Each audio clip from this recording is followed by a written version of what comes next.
"Hello, Jackie." Those were the 2 words the doctor had meant to say when Jackie had opened the flat door to him, but they died a painful death halfway up his throat when he met with the sight of her standing in the doorway, dressed in a revealing devil outfit, complete with devil horns and a red leather tail. "Oh, you," Jackie realised, looking a little disappointed.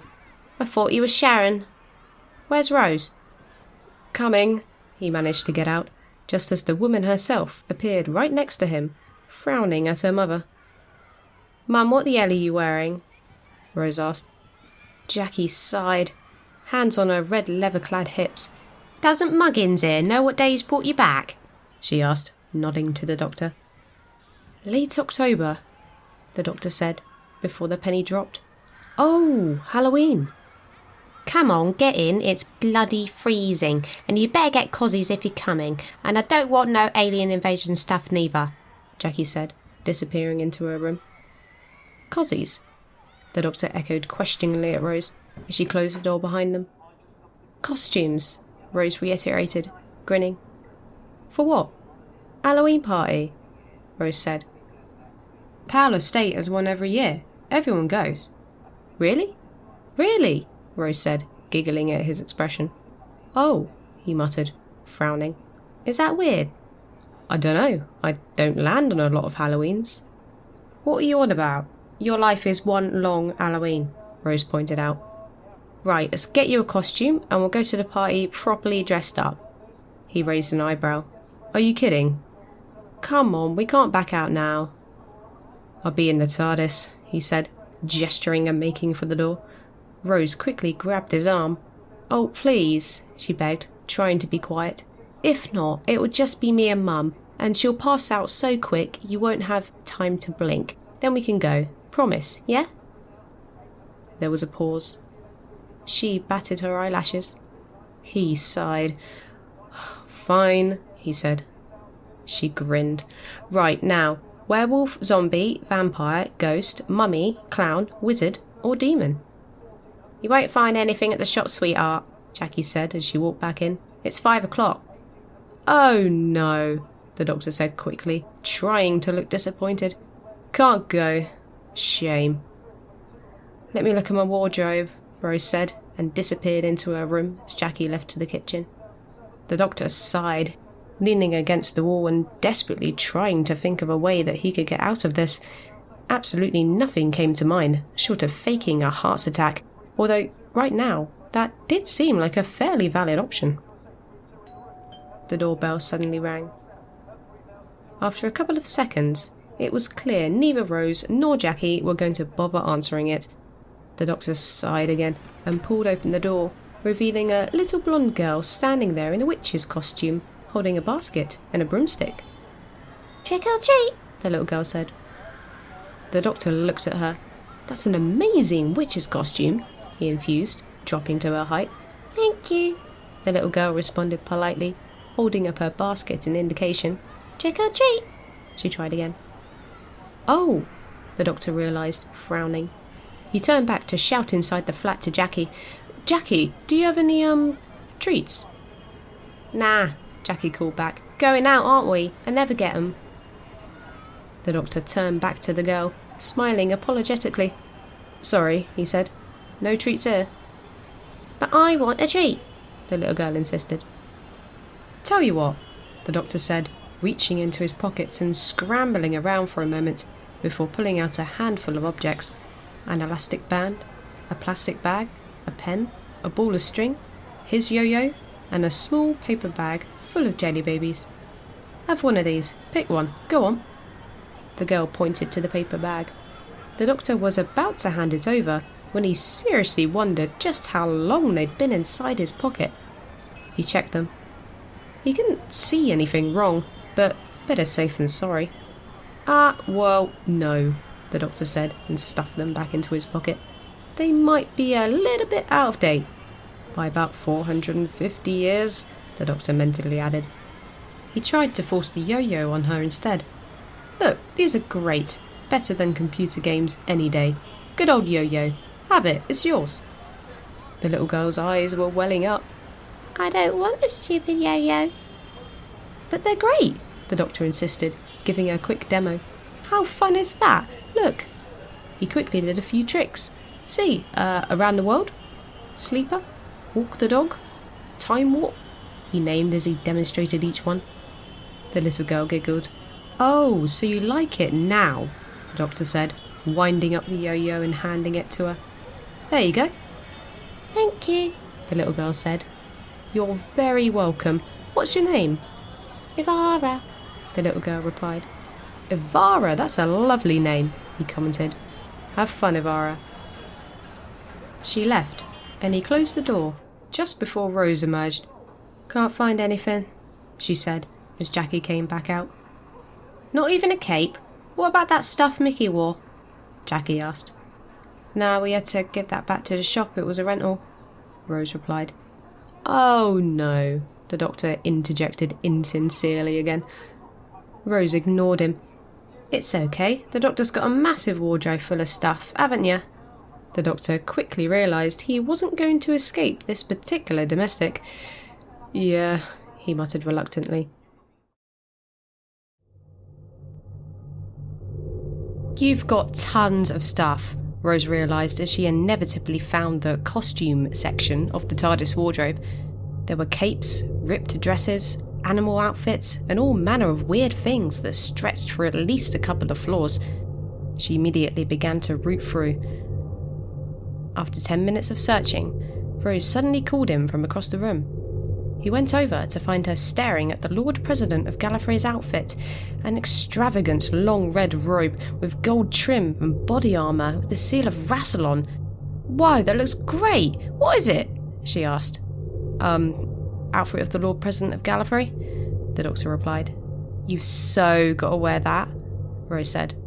It's not exactly Hallowe'en-y, is it? He pointed out. Oh, you can say you're a wizard, or like a warlock or something actually. It looks kind of warlocky. Does it? He asked, bewildered. Yeah, she insisted. A sunburst warlock. Alright, he conceded, taking the outfit. Sunburst warlock it is. Have you got yours? She nodded.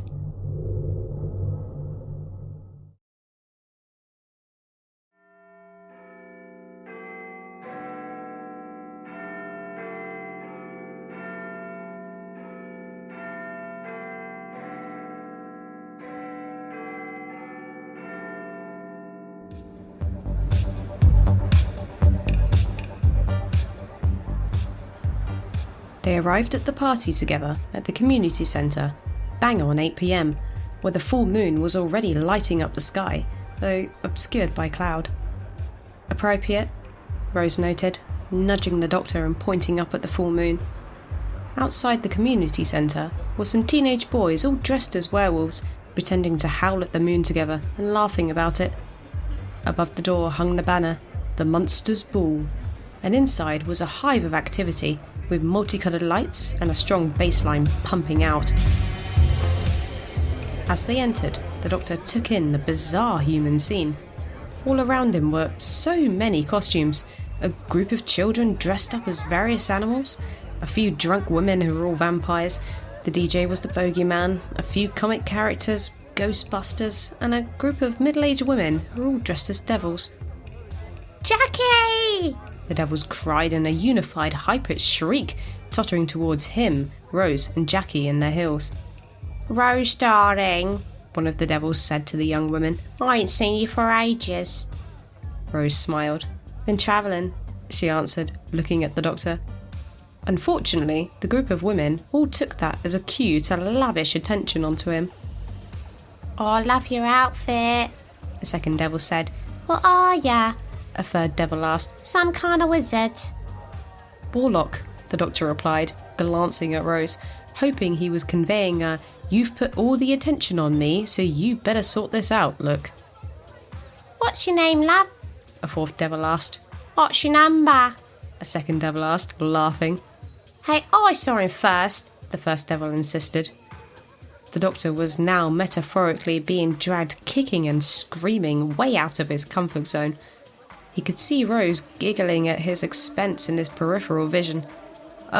Actually, I'm not.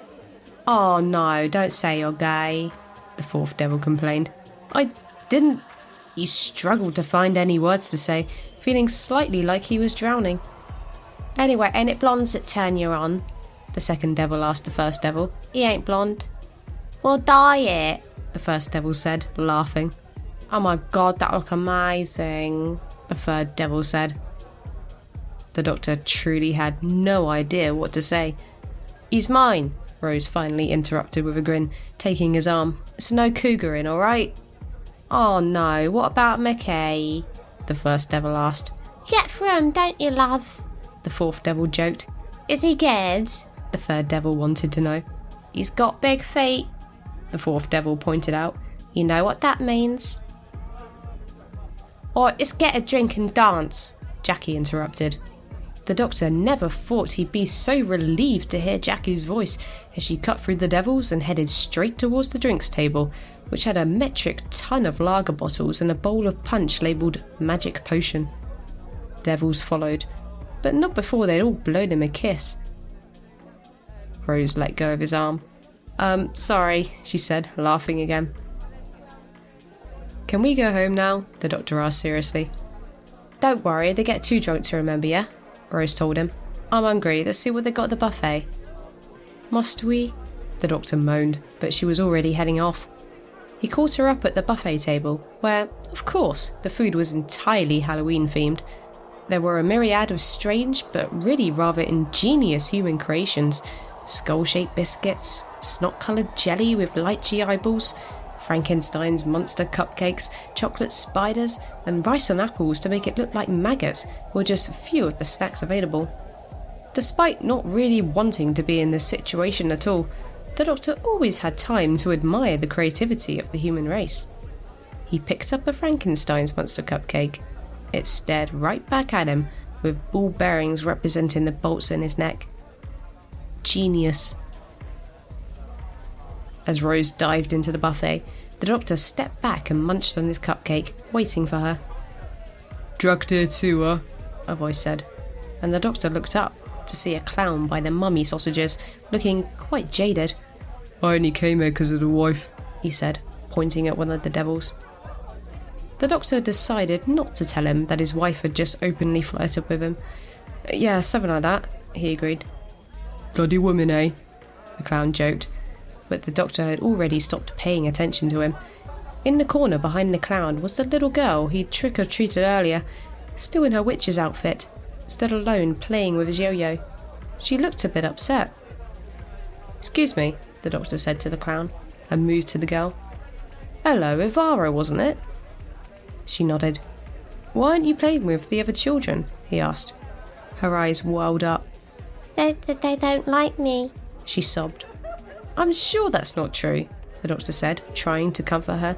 They all pretend like I don't exist, she explained, crying. They won't let me play with them. They're all dressed as animals, and they didn't tell me, so now I'm a stupid witch, and there are animals. Hey, I think your witch outfit is pretty good, the doctor told her. Much better than their animals. I mean, look at that one. He pointed to a half-baked attempt to dress up as a tiger, a boy with a terrible homemade face mask. Rubbish. The girl giggled. The doctor looked up and realised he was about to lose Rose as she was wandering away from the buffet. So go over there and act like you own the place. That's how I do it, the doctor told her. You'd be surprised how fast everyone listens to you. Okay, the little girl said, and ran off to the crowd of children. Mission accomplished. The doctor finished his cupcake and eventually found Rose. She was sat in a chair munching her way through a paper plate full of food. Not eating, the stuff's good, Rose said. He smiled gently. Nah, he said. Can we go yet?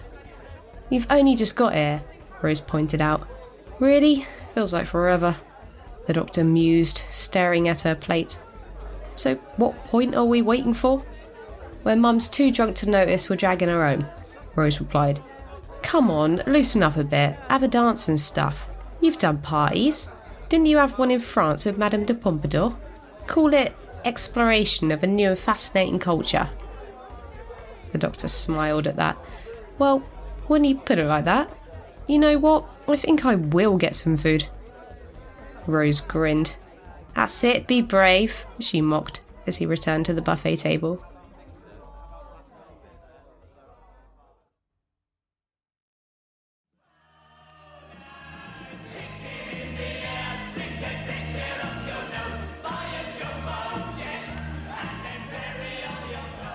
"4 hours later, and they still hadn't left, but the doctor was far too busy to notice.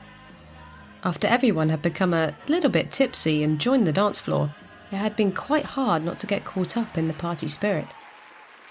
As the clock neared midnight, the doctor found himself now entirely au fait with the dance routines of the Macarena and the Cha-Cha slide, and had, on several occasions, begun a conga line, which had rapidly become a game of snake as they ended up crashing into the tail on several occasions. Rose suddenly appeared and pulled him aside. He hadn't seen her since Oops Upside Your Head. "Hey," he said happily. She beamed. "How's the new culture discovery coming?" "Peachy, thank you. We should do this more often." Rose giggled. "Do you want to go or stay a bit longer?" "Let's go at midnight. I reckon I can get another conga line within 10 minutes. Where's your mum?" "No idea. Oh, they're running out of those mozzarella eyeballs you like." "Okay." He let her take his hand and pull him back to the buffet table, through a cluster of vampires where someone was hovering. The person turned as they approached to reveal a full alien outfit with the green mask and a long purple robe. "Oh, hello again, Rose," a woman's voice said from behind the mask. Doctor, this is Carol. She is new to the estate," Rose told him, clearly urging him to play along as a resident. "Carol, this is the doctor." The doctor politely shook hands with the alien. "Nice to meet you," he said. "Nice to meet you," Carol replied, smiling. "I do love your outfit. What a great warlock." The doctor grinned. "Thanks," he said. "How long have you been on the estate?" she asked. "I've been here all my life," Rose said, "and the doctor moved in..." She trailed off, at a loss for what to say. "About a year ago," the doctor completed, smiling. "Oh, how are you liking it?" "Oh, great," the doctor said. "Well, great as estates go. Pretty nice. We must have dinner sometime. Where are you? I'm in number 45. "We're in 48, Rose replied. "Oh, not so far away," Carol said. "Well, if you see me around the estate, just..." "Oh, silly me, you have no idea what I look like, do you?" She pulled off her mask, looked at the doctor, and froze. You're... She stammered, horrified and wide-eyed, and she turned and ran. "No, I'm not. Carol!"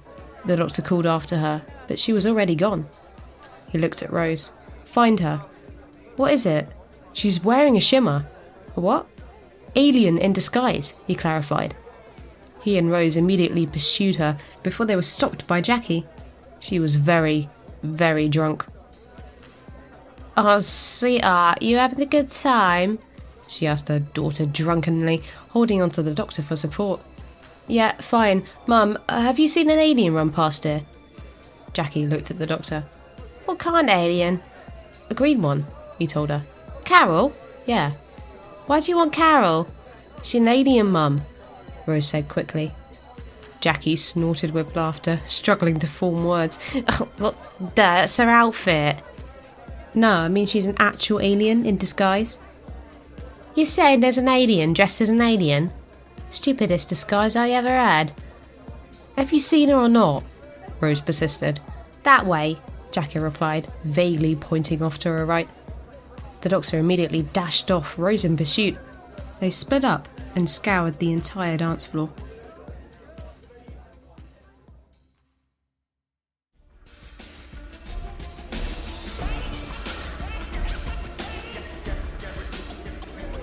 After a few minutes, the doctor returned to the buffet table, at a loss.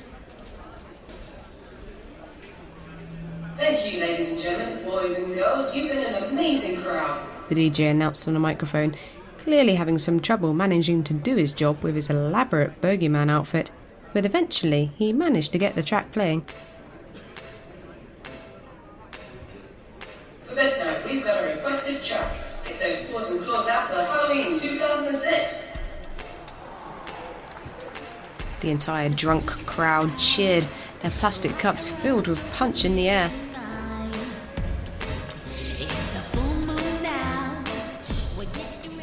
I can't find her, Rose said, coming back to the doctor. You think she's dodgy? Not dodgy, but now she's seen me, she's going to think her disguise has failed and she's exposed. I need to tell her it's okay.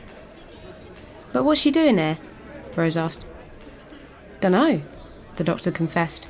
We need to find her and find out what she's doing. Yeah, She suddenly trailed off, her eyes drifting.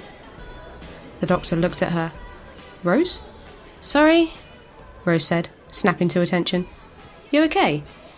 Fine, she said, and stopped paying attention to him again.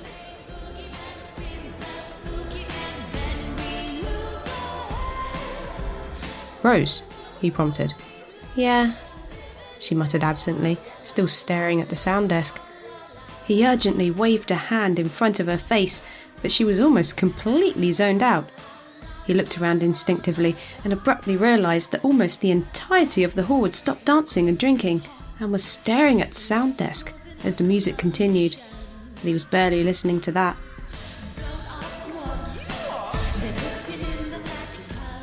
He took Rose's shoulders and shook her. She seemed completely unaffected by his touch. Rose, he tried again, putting his fingers to her temple. But before he could access her brain, Rose and the rest of the attendees suddenly moved. He backed off, worried, before he realised they were dancing.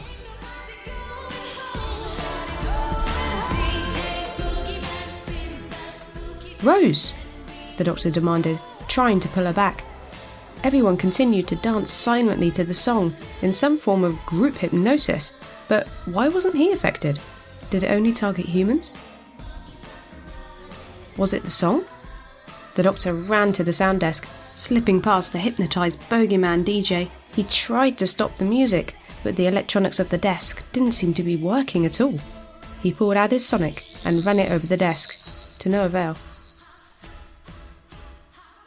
As he dived for the wires, he grabbed one to pull it out and stop the sound. There was a huge flash of light. The entire room shook wildly, and then nothing. The doctor looked up over the sound desk to the people on the dance floor. They'd stopped dancing, but by his well-trained doctor's instinct, he knew something was very, very wrong. Doctor, a voice rattled behind him, threatening and ominous. He turned slowly and met with the DJ. The DJ raised his hand to the doctor, but it wasn't a human hand. The hand was grey, with long, spindly fingers and bones protruding out of the skin. The DJ's extensive bogeyman costume was suddenly a whole lot more genuine. The doctor couldn't even see the join of the mask on his face. Hello, the doctor said, bewildered. Didn't your mommy tell you not to stay up past midnight? The DJ said, his head slowly twisting as he spoke. His tongue was jet black. It was no longer the DJ, the doctor realised. It was the bogeyman.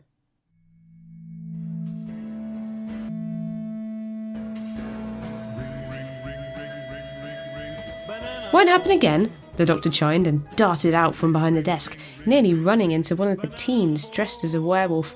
Though, as he stumbled to avoid the teenager, he realised that, as with the DJ, he was no longer human. He was an actual werewolf, his fur now part of him, his teeth lengthened and sharp, his nose pointed out into a snout. The group of women dressed as vampires were now vampires, with sharp, blood-covered fangs and deathly pale skin. The husband by the buffet, dressed as a clown, was now a clown, staring at the doctor with soulless eyes. The children dressed as various animals had now become the animals, lions, tigers and bears.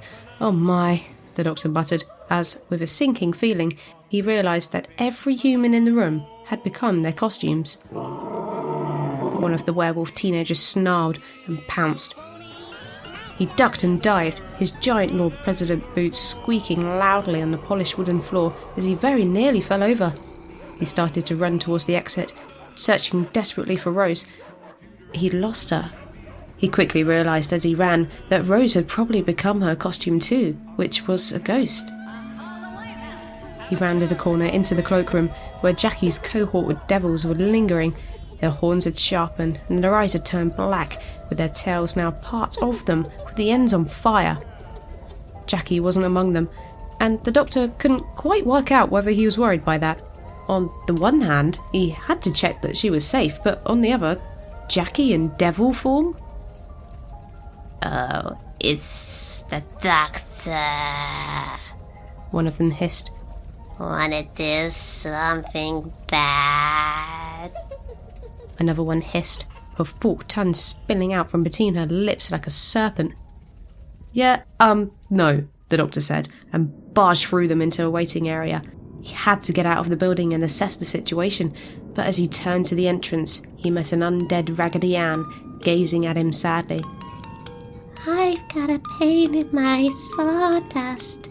That's what's the matter with me." The undead Raggedy Ann breathed in a high-pitched, quivering voice, holding up her own intestinal tract, her hands smeared in blood. "Something is wrong with my little insides. I'm just as sick as can be."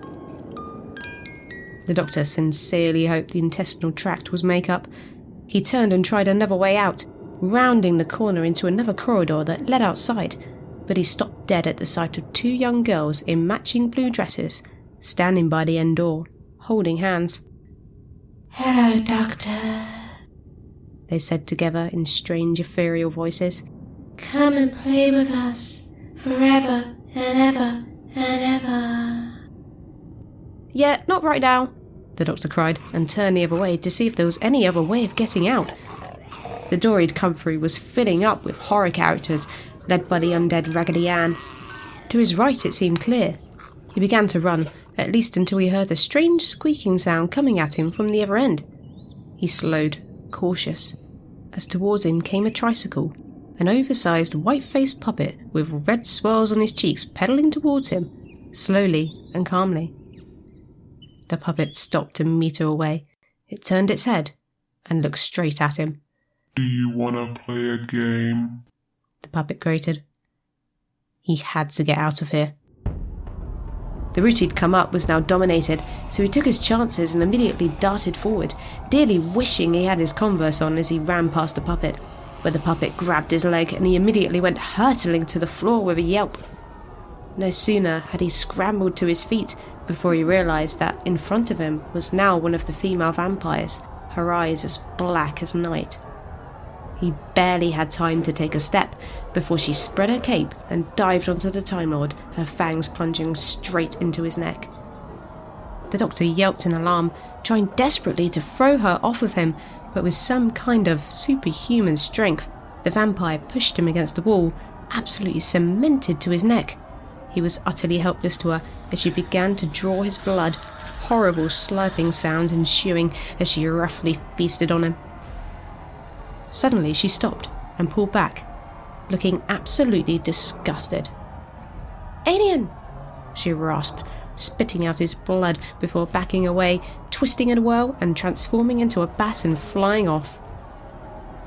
She had gone for the jugular, but his neck was built differently to a human, so she just missed his major artery, but he was still bleeding. "Where'd she go?" a woman asked. He looked up and saw Buffy the Vampire Slayer standing in the corridor, holding a stake and hammer. "Dunno," he gasped. Buffy promptly ran off to find the vampire.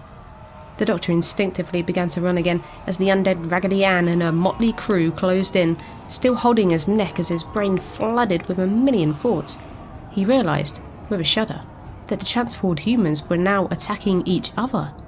He had no idea if it would be permanent damage to the original humans, but he had to assume so. He had to find the source of this and put a stop to it as fast as he possibly could. And what about Rose? If Rose was a ghost, nothing could harm her, right? He couldn't get out of the building anymore, but he still needed to find a safe spot to try and figure out what was going on. he finally found a staff-only office and sonicked open the lock, diving inside and locking it behind him, making the howls and cries of the transformed humans muted by the wood. It was dark, besides the moon casting an illuminating beam through the window, but he wasn't going to draw attention to himself by putting on the light. He went straight for a nearby first aid box and attempted to stop the bleeding on his neck. He had to ascertain the facts. Everything had been perfectly fine until midnight, when he met an alien wearing a shimmer who had realised what he was, panicked and ran off. Then, the music had started, request. The humans had then transformed into their costumes, except for him. As he kept pressure on his neck, he thought about that. He'd come as a Time Lord, specifically the Lord President. He'd briefly been the Lord President, therefore he'd come as himself. If he had transformed like the other humans, then he'd only transformed into himself, which was probably why he still had his head. But what was doing it? Was it the alien, Carol? He wasn't sure about that.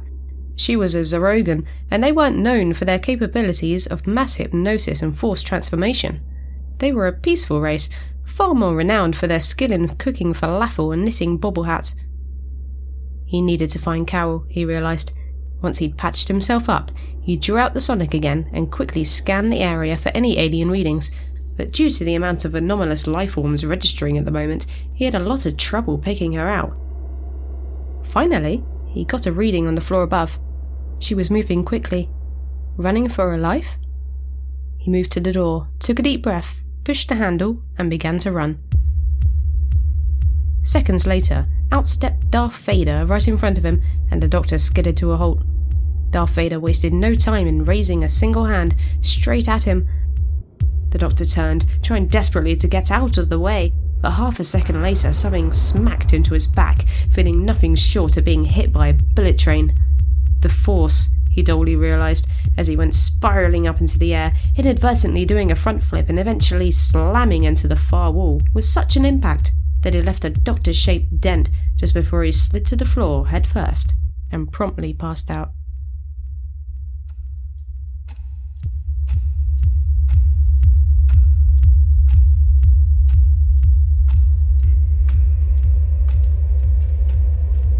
The Doctor snapped awake, feeling as though he'd been force-fed through every machine on a building site.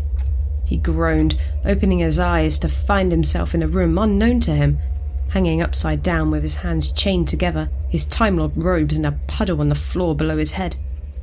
But that wasn't the thing he was concentrating on, because right in front of him he could see a half-transparent rose, shrouded in a strange, ethereal, ghostly light hovering.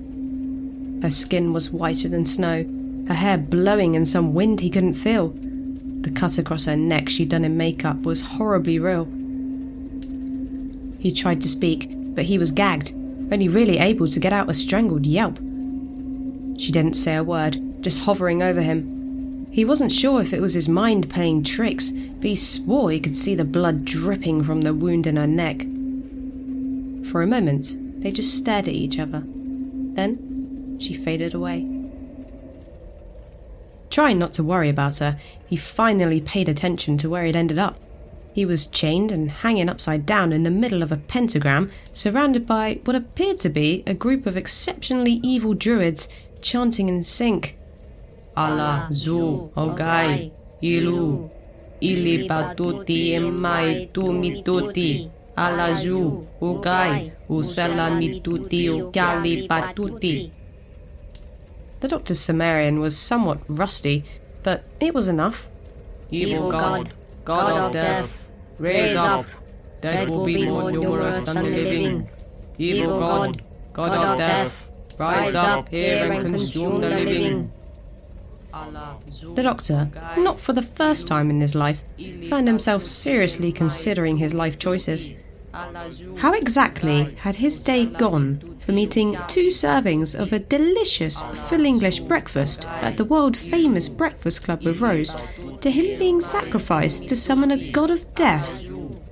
He struggled, trying to get his gag off. After 30 seconds of squirming with chanting in his ears, he managed to dislodge it slightly. "Hey!" he cried to the evil druids. "I'm beginning to get really annoyed." The evil druids ignored him, continuing their chant. ala zu ogai ilu ili batuti mai tumituti ala zu ogai usalamituti ukali batuti. The doctor only had one plan. Shout a bit of nonsense in Gallifreyan and they might just go away. Dedelio, Jupo, Sima awa seskraho, Willarumo priacha bulo e clu, he yelled. Jupo! Jupo! Jupo!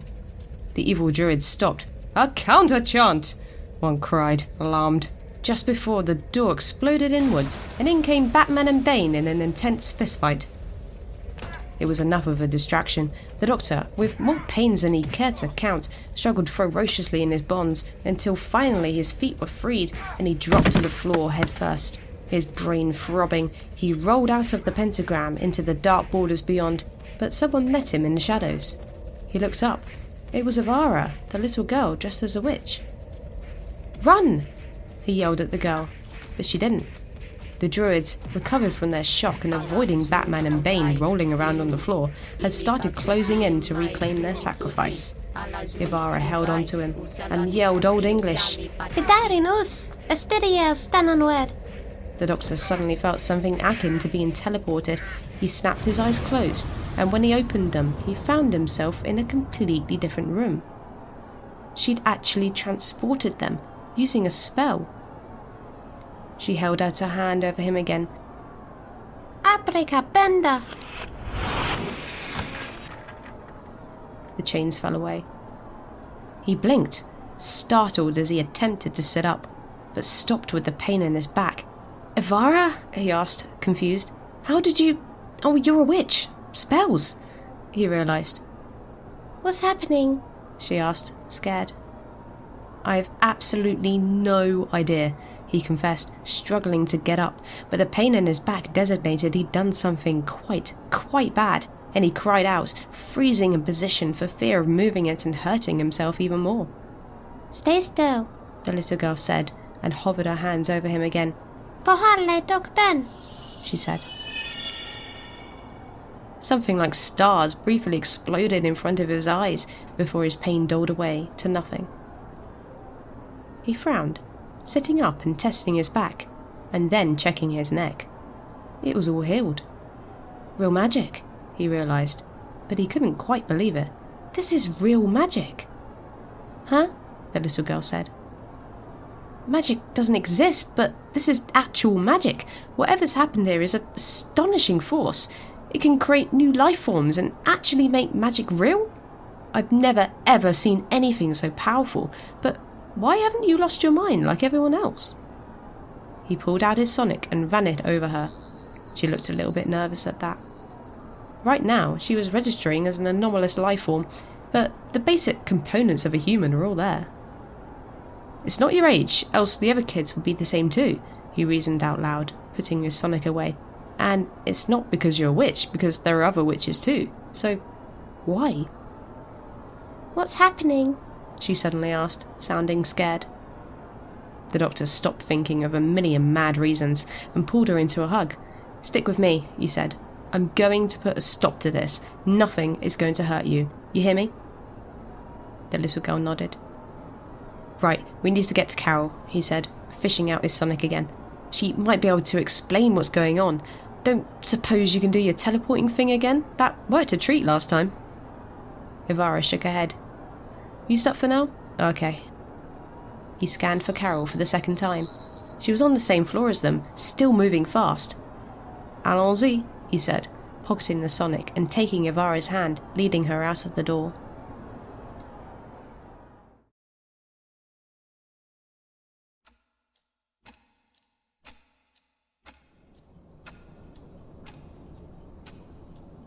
They were in some sort of communal library, not too large, but with a fair few stacked shelves.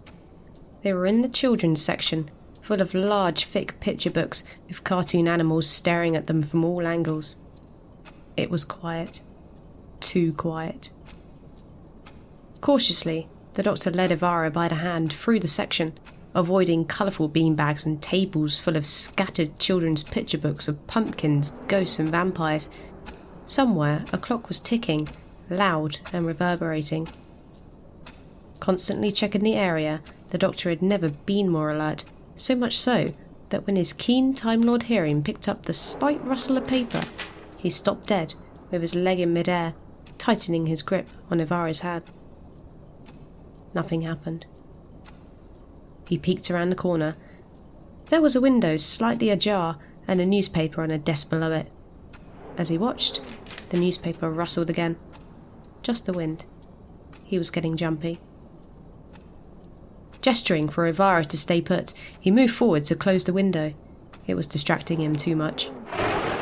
Suddenly, a clawed, furry hand burst through the gap in the window, scrabbling around. He inadvertently yelped and quickly pulled the window closed, for a brief second trapping the horrible, hairy fingers inside before they whipped away and he sealed it. A werewolf?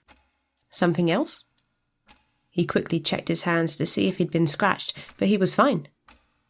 He wasn't quite sure how it would work, but he didn't particularly want to find out what might happen to him if he was scratched by a werewolf. Doctor? Ivara whispered. He turned to her, offering a reassuring smile as he retook her hand. Nothing to worry about. Come on. He began to walk again towards the door. Suddenly, from the shadow of one of the shelves, Raggedy Ann's face loomed out. The doctor nearly cried out in shock, but managed to retain his bravado as he held firmly onto Ivara's hand, trying desperately not to let the girl witness the terrifying sight. "Give it up, Raggedy Ann," he demanded. Raggedy Ann looked so sad as she walked towards them, forcing them back into another set of shelves. I was just so hungry, but he wasn't dead, as I cut out his heart and ate as he bled. The doctor checked for any escape route, but she was backing him into a dead end. "Listen to me, I'm appealing to the human side of you, whatever's left in there." Raggedy Ann didn't hesitate, drawing out a bloody knife from beneath her petticoat as she continued her advance, speaking in that innocent child's voice and those horrific words. The liver was bitter, my poor little tongue. It will be better when I try a lung. They were nearly at the end of the aisle. The doctor put his weight against one of the shelves, trying to push it over, but it was nailed to the floor. He reached for his Sonic, but abruptly realised that he wasn't going to have any time to do anything as Raggedy Ann's speed increased.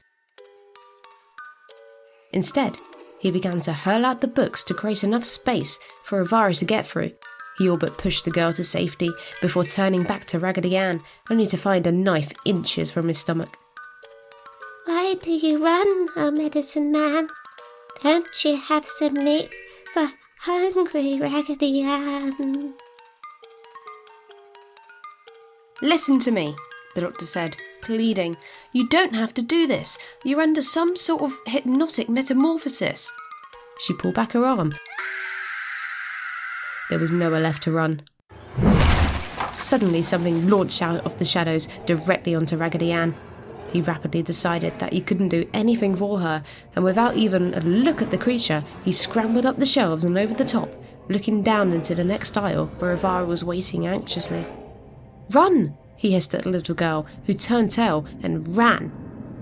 They emerged out onto a corridor, which had a few corpses scattered around. The doctor told Ivara to close her eyes. He checked Carol's location again. The Sonic picked her up from the floor above, or rather, the roof. He led Ivara through the scattered limbs, feeling sick. These people had been humans at one point, and now they were dead. If he took down the origins of this and reversed the process, would they stay dead? Jackie was probably with her cohort of devils and therefore part of a group and safe, but Rose was on her own. Albeit she was a ghost, so that meant nothing could hurt her, right?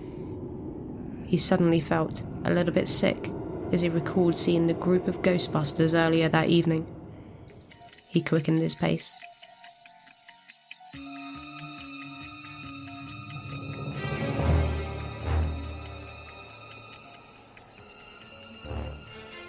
The doctor and Ivara reached the roof. They deftly avoided some animal children, and the doctor buzzed open the access door, slamming it shut behind him as he and Ivara emerged onto the rooftop. There was Carol, looking petrified. "Stay away from me," Carol demanded. "No, I'm not here to hurt you," the doctor said quickly. I know what you are, Time Lord, she yelled. You murderer! I'm not... You and your horrible Time War, she shouted. You killed so many of my people. I had nothing to do with the Purge on Zero, he said calmly. That was a completely different squadron. They had absolutely no orders to do that. I was on the other side of the universe. But I'm not interested in history, he said swiftly. I'm interested in now, because right here, right now, one of the most powerful forces I've ever seen has somehow almost completely taken over the human race. I don't know why, how, or what, but what I do know is that we are all in danger. My friends are in danger, and my only concern is trying to keep as many people as I can alive, including you. But I can't help you if you don't let me. Carol looked nervous. Okay, I'm sorry. Do you have any idea what's going on here? The doctor asked. No. Because if you do, now is the time to tell me. I haven't done anything. People are dying, and I don't know if that's permanent. I don't mind, I honestly don't mind. If this is some prank that's gone wrong, or some accident you created, I just want it stopped. Now. I don't know, I haven't done anything, I promise. Carol yelped. Sure? Yes. Okay, the doctor breathed. I was hoping you wouldn't say that. Why? She asked, bewildered. Because I now officially have utterly no idea what's going on or how I'm supposed to stop it, the doctor admitted. In the deathly knell of silence that followed, there came the sound of a particularly shrill scream and a woman pleading for her life. The doctor ran to the edge of the roof, looking out. He realised, as the screams and shouts and pleas kept coming, that it wasn't just the Powell Estate Halloween party that had changed. It was the whole of South London. Something had happened to the whole populace of South London. He pulled out his sonic and quickly adjusted the FM. He hushed his companions and listened as they caught a news flash on Radio 1. Radio 1! Newsflash. Reports are coming in that people attending Halloween parties in fancy dress across Britain are turning into their costumes. Expert scientists are yet to make comment. All those unaffected are being told by Her Majesty's government to go inside and seal the doors. No, not South London, the whole of Britain. He adjusted the frequency again, picking up an international station. You sont des zombies! A French woman cried. No, not Britain, the whole of Europe. He adjusted again. Fique calmo. Again. It's Billy Gwanmama. Again. What the goddamn hell is going on? Il è cambiato. No, the doctor finally realised. Not South London. Not Britain. Not Europe. The whole world. He wasn't accustomed to feeling helpless, but right now his favourite species was in severe danger and he had absolutely no idea how to save them. And that terrified him. Okay, let's just stop and think for a minute here, the doctor said, hands in the air. Every person in a costume has become their costume, apart from us three, so why not us three? We're not human, Carol said. Ivara is, the doctor pointed out. So it's not species. You and me, Carol, we essentially came dressed as ourselves. Maybe that's why we didn't change, but that still doesn't explain Ivara. She has witch powers, but she's kept her head. There's something I'm missing, something really obvious. He thought a little more. The song started it, like a group hypnosis, he reasoned out loud. The song. No. Wait. Hold on. No. Yes! What is it? Carol asked anxiously. He began to turn in a circle, his hands running through his hair. I thought it was the song, but it wasn't, because how could everyone play that song at that same time to affect everyone in the world? It's not the song. It was never the song. There's only one thing that's a universal given, and that's time. The humans changed at midnight GMT. He stopped spinning and thought about that a little bit more. I need to find my TARDIS. Your what? Cal asked. My time ship. I can analyse what's happening. Where is it? He pointed down from the roof into the Powell Estate to his usual parking spot, where the TARDIS was sitting, waiting patiently for his return. But we can't go back through the building, Carol said, her voice trembling. Ivara, any chance you can teleport us? Nuh-uh, Ivara replied. Then it's just me, the doctor said. You two, stay up here. Soon as I go, jam the door so nothing can get through. Stay still and quiet and don't draw any attention to yourselves. Got it?" But Ivara began. "No buts. Stay safe," the doctor told them. "I can't do anything productive if I'm worrying about you two. You'll be fine, so long as you keep that door barred. I'll be back before you know it." "Okay," Carol said. "Right, ready?" he asked, moving to the door. He took a deep breath, gripped the handle, sonicked the lock, opened the door, slammed it behind him, re-sonicked, dodged the animal children, and ran.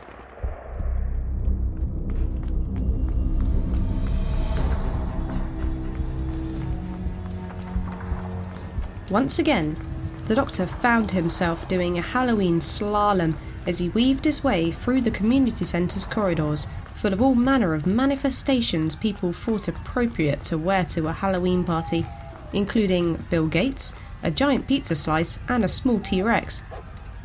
On the second floor, he found a small mountain of vampires who had been utterly ripped apart.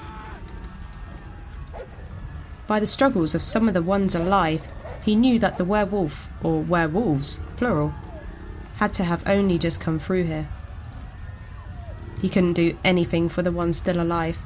For one thing, vampire physiology was beyond his intellectual limits, and the quicker he got to the TARDIS, the quicker he could save his friends.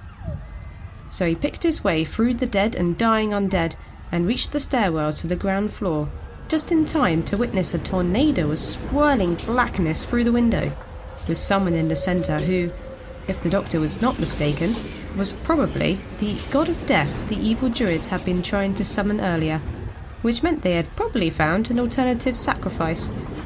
Batman or Bane? There was a deep, resounding, maniacal laughter, not unlike the beast on Crop Tour, as the tornado dissipated and the freshest method of massacre began.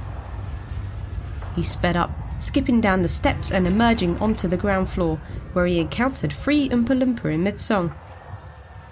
"What do you get when the earth is a mess? Lacking basic cognitive process. People screaming and blood on the floor. Idiots bringing the good decor. I don't like the look of it. Oompa loompa doobity-doo." They sang as he skipped past and got into reception, where another dinosaur was busy chasing Wonder Woman. On the sight of him, the dinosaur stopped chasing Wonder Woman and pounced for him instead, sharp, huge claws slashing at him and ripping the right sleeve of his outfit. He winced, both for the new pain in his arm and the destruction of a priceless piece of Time Lord history. He ducked again as Wonder Woman returned to attack the dinosaur. He finally got out of the doors, over some more bodies, and straight across to his TARDIS, scrambling inside his pocket for the key. In the quickest unlocking in history, he opened it, dived in, and slammed the door behind him. He wasted no time, running to the console and jabbing at the buttons for a scan. As the TARDIS processed, the Doctor switched to an outside view and saw the God of Death, taller than the London Eye, crashing his way through the city, his very shadow cast from the full moon, killing all who stood in it. The TARDIS finished her scan, and the Doctor frantically read the results. No, this wasn't possible. He flicked back to an outside view and realised that winged devils were now ascending to the rooftop where he'd left Carol and Ivara. He quickly programmed for the rooftop to save them, but the TARDIS's churn abruptly stopped.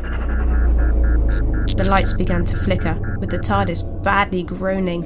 He realised, as the TARDIS managed to give him a crackled view of the outside, that the God of Death was now casting his shadow over the TARDIS and was sucking the life out of her.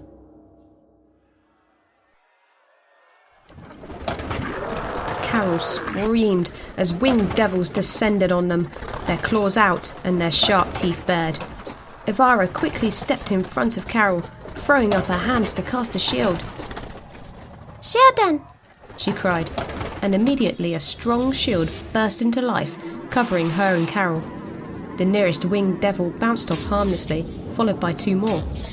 One attempted to burn them alive with fire from its mouth, but the shield stayed in place. But Ivara was wavering, her powers dwindling. She began to cry out with the effort as Carol clung onto the little girl. "I can't!"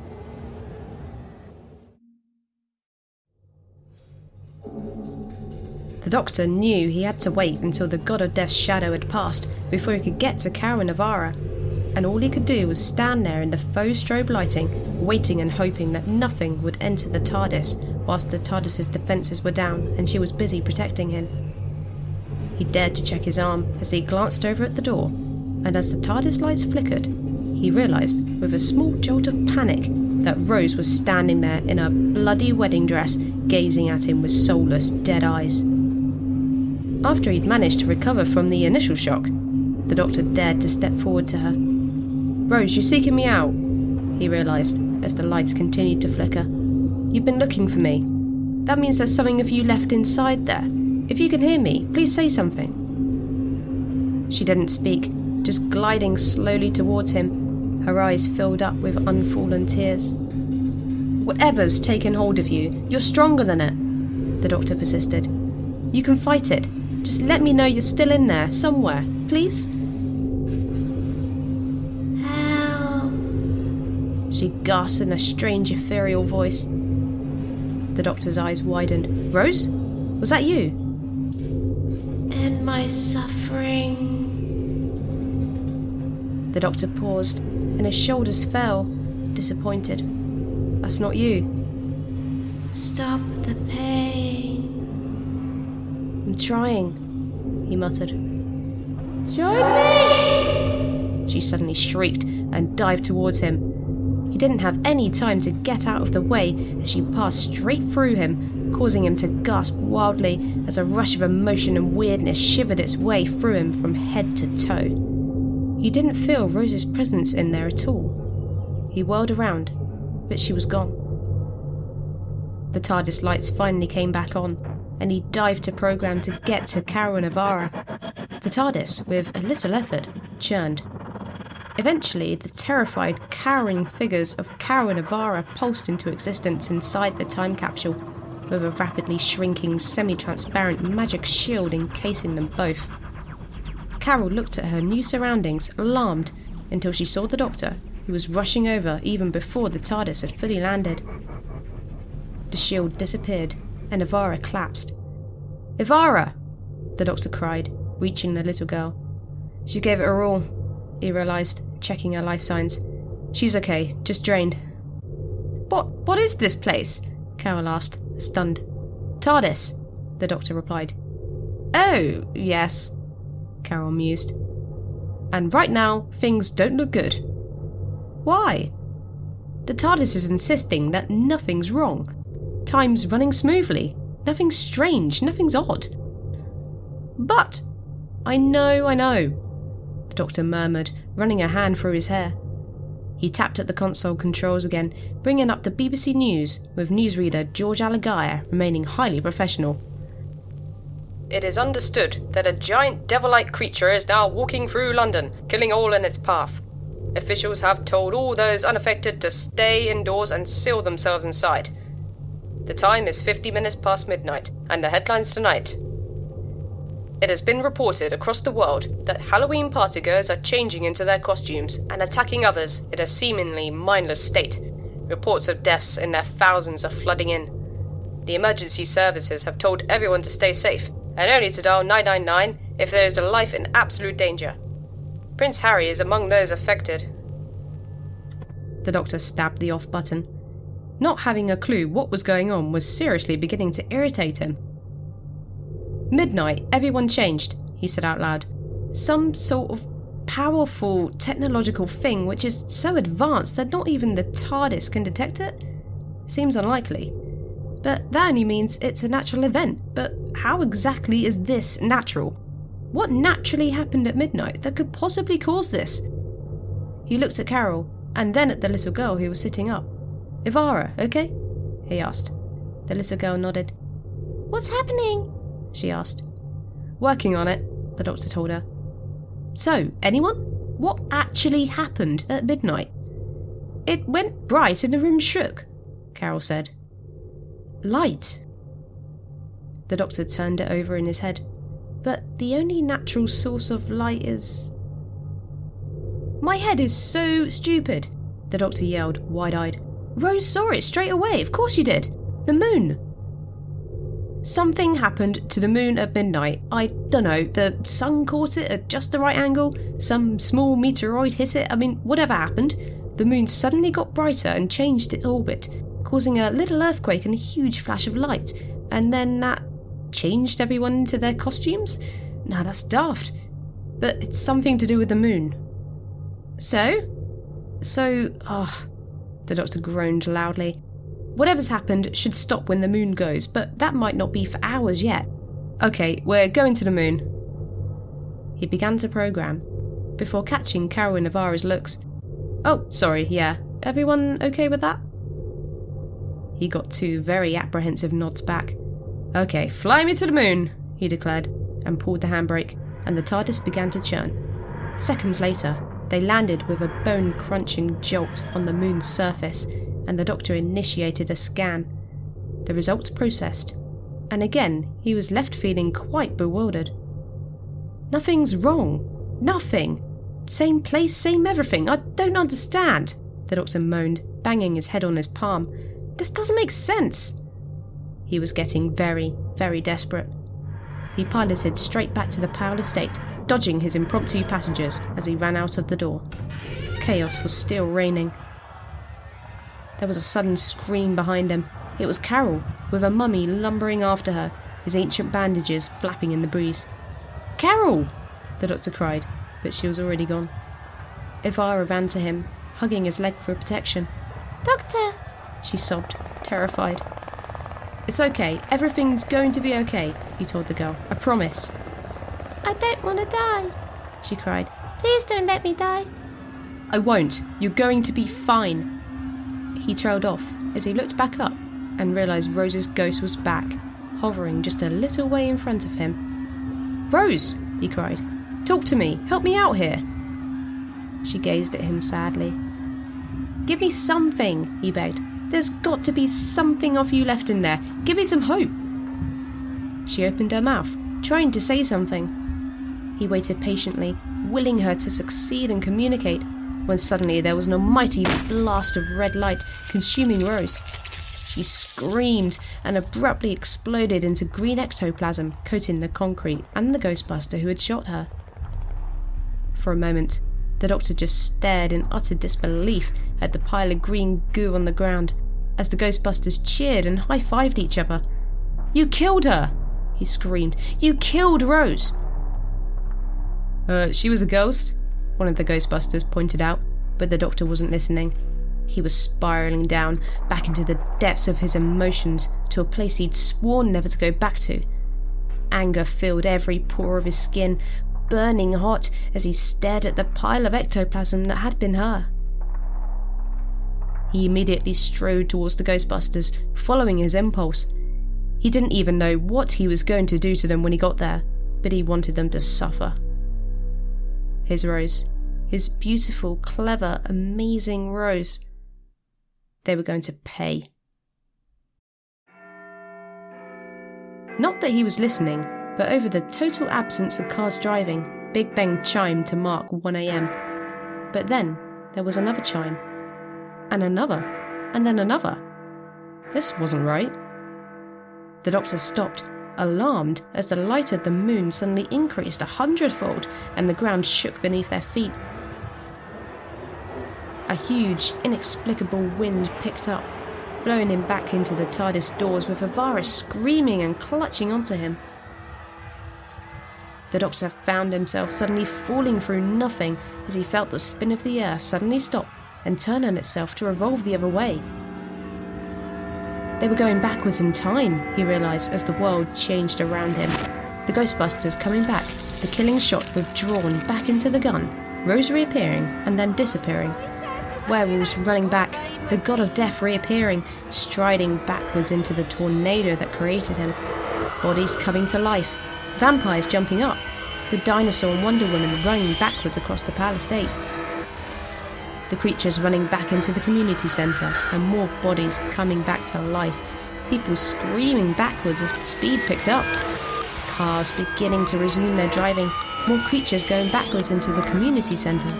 Another huge flash and a shake, and the doctor was left hanging on to the TARDIS exterior and Ivara as the world stilled. The doctor checked his footing, and then his time sense.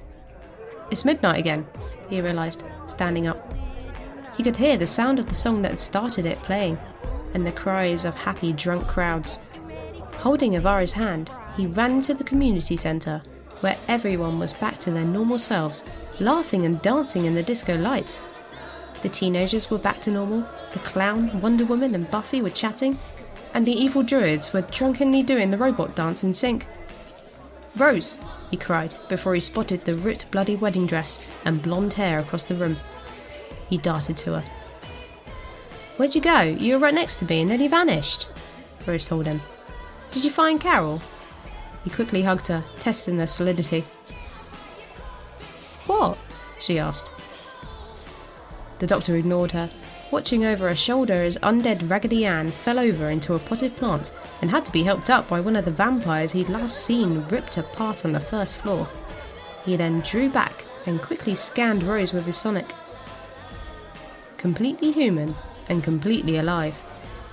He then ran his finger across the cut on her throat. Makeup.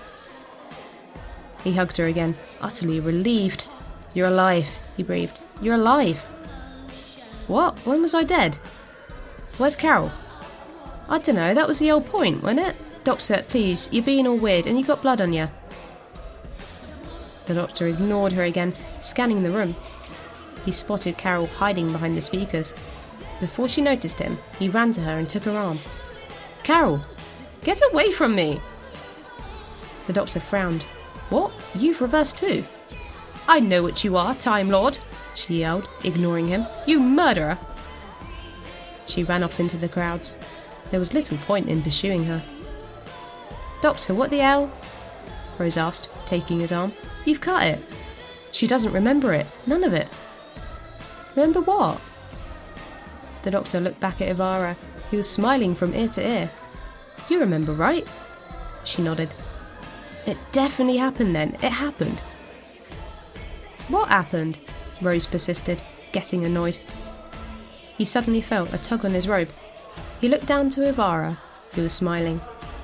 Thank you for not getting scared of me, she said. The doctor frowned. "Why would I be scared of you?" She ignored that. Thank you for showing me love. I can go now. I'm happy. Go? Go where? She just smiled. Go back and leave, she whispered, holding out her hand. Immediately, a beautiful butterfly formed on the end of her finger, staying still for a moment before it fluttered away. The doctor's eyes shot open. You can't. It's ended. The power's ended. You shouldn't be able to... Thank you, the little girl said. Someone walked between them, and by the time they were gone, Ivara had disappeared. Ivara? He tried, calling into the crowd, but she was gone.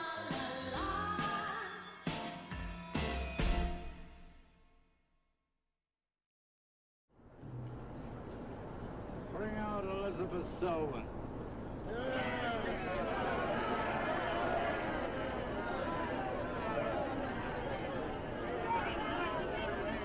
20 minutes later, they were back in the flat, having located Jackie fast asleep in a pile of coats. They had the TV on, currently showing some horror B-movie as the doctor pressed a towel to his arm. You don't remember any of it? The doctor mused at Rose's blank expression after he'd explained what had gone on. This is kind of steep, even for you, Rose told him seriously. Evil druids sacrificing you to summon the god of death, and Darth Vader blasting you into a wall just before an undead Raggedy Ann tried to eat your insides, and then I got killed by Ghostbusters. You sure you didn't just go on some kind of weird acid trip from too many of those mozzarella eyeballs? It happened. I know it happened because of this, he said, nodding to his arm. I just can't figure out why or how or who that girl was. Just a local kid, Rose reasoned. She had her power after it ended. Didn't you see her? Rose shook her head. But she was right in front of me. Rose shrugged. Didn't see her. There was no one there. That little girl who came trick-or-treating earlier. Who? Didn't you hear the doorbell? When? Rose asked. When you went looking in your wardrobe for costumes, the doctor told her, looking at her blank expression. Come on, the doorbell went, I answered it. Rose frowned. I don't remember anyone at the door. But she was there at the party, Rose. He was almost pleading with her. Come on, she was telling me the other kids wouldn't play with her, and they were pretending like she didn't exist, and then I was talking to her and she disappeared. Maybe she was a ghost, Rose joked. Okay, say I believe you. How did any of this happen? Why did time reverse, and why don't I remember it? Still working that one out, the doctor confessed. You don't know? Rose wondered. No, it's something to do with the moon, he said, shrugging slightly. Yeah, full moon and Halloween can't be that common, she joked. Causes all kinds of weird things, I'll bet. It's just a lunar phase coinciding with a cross-quarter day, the doctor said disparagingly. That can't cause an entire species to transform, that's ridiculous. Probably not, Rose agreed. But go on, how often is it a full moon on Halloween? About every 20 years, he said. Pretty rare then? Yeah. She grinned and shrugged. It's not the full moon, the doctor said. That's saying every time there's a full moon on Halloween, that happens and no one remembers it. Maybe they don't, Rose replied mysteriously, waving her fingers. The doctor looked at her. Come on. Rose shrugged, still grinning. Go on then, rationalise it with science. I can't, the doctor admitted, looking at her seriously. Stop grinning. She didn't. I'm gonna check on Mum, then gonna go to bed. Are you gonna stay or are you going to the TARDIS? TARDIS, he replied, gesturing to himself. Need to clean up. Okay, see you in the morning. Rose left to her mum's bedroom. The doctor briefly looked at the B-movie on television for a moment, where a village were busy burning an innocent woman accused of being a witch. Then got up and stepped out of the front door to the balcony. The full moon was still brightly lighting up the sky, with the remnants of the attendees of the monster's ball lingering in the street below. He headed back down to the TARDIS, with the intention of getting out of his heavy, cumbersome outfit. He fished out his key, giving one last look to the full moon.